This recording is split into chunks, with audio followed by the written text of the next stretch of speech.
Now you know how Mapetla died. The story of a Black Consciousness Martyr is the story of the very first Black conscious leader to be killed in detention at the age of 28.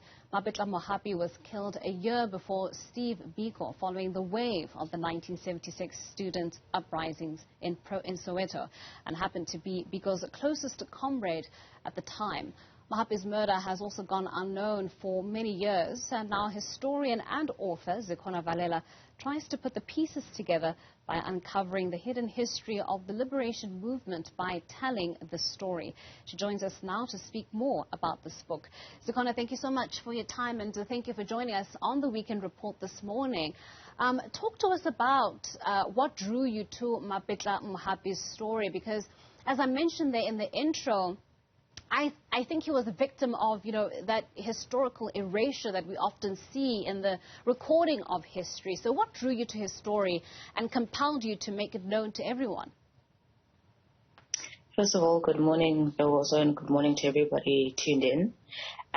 So I think one of the biggest things for me was to think about the spaces that are lesser, credited for their contribution to the history of our country, specifically liberation history, and the ways in which, individuals like Mapetla kind of shift our history towards where we then have a democratically elected president, the first Black president, Nelson Mandela. So I was interested in how, in looking at the bigger picture and kind of panning out from, the big men. And, a very important thing that I want readers to also kind of get in reading the book is the fact that, a story like this, a history like this is impossible without the work of women, in trying to achieve justice on behalf of victims like Mapetla. So the story of Mama Mapetla Mohapi is incredibly important to this book and to why this story even exists. So I wanted those kinds of elements to kind of be the thing that a lot of people take from the story.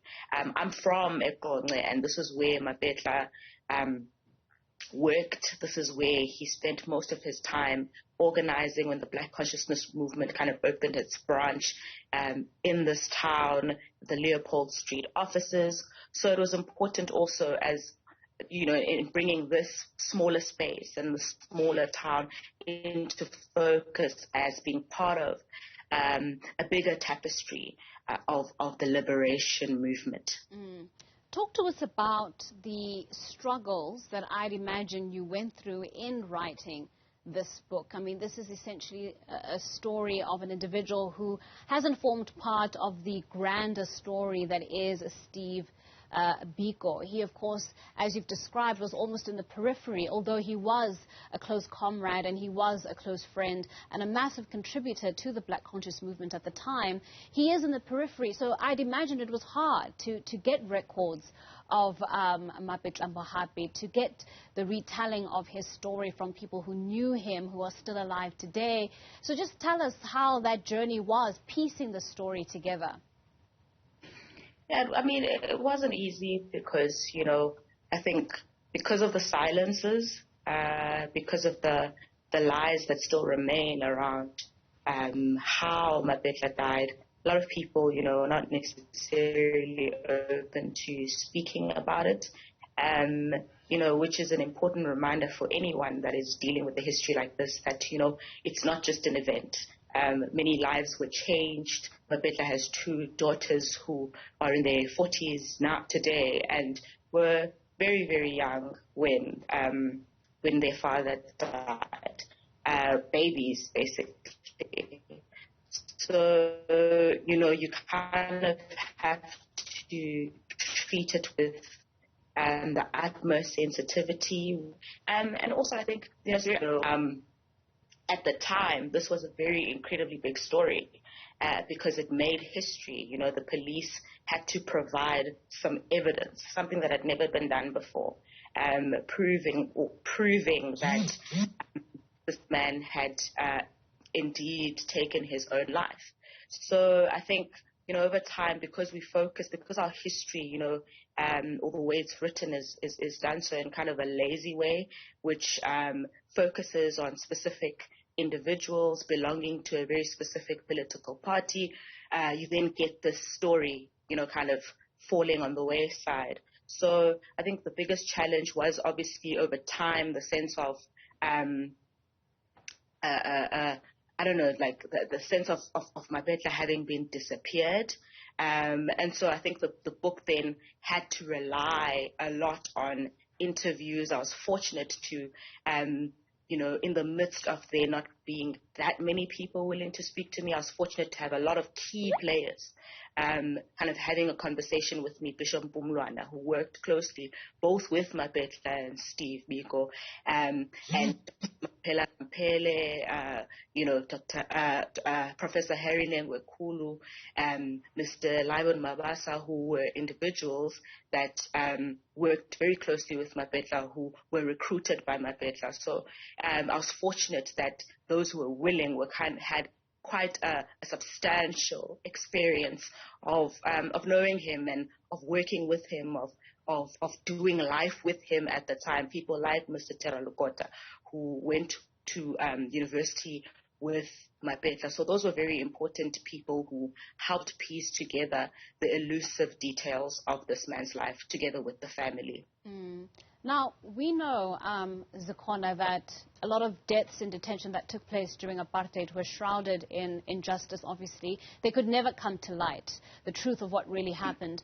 But what we're seeing of late is an attempt, certainly by institutions such as the NPA, to try and gain some kind of justice for families who obviously had family members lost during this period. And I wonder if your book, particularly also the title of it, I understand that there's a significant meaning behind the title of the book as well, is also in its own way an attempt at finding justice for Mapetla's family, the justice that they were obviously denied at the time of his death because of the overwhelming circumstances at the time. I'm in two minds about that, because I think, because there's been such a huge time lapse, the likelihood that some of these people, are still who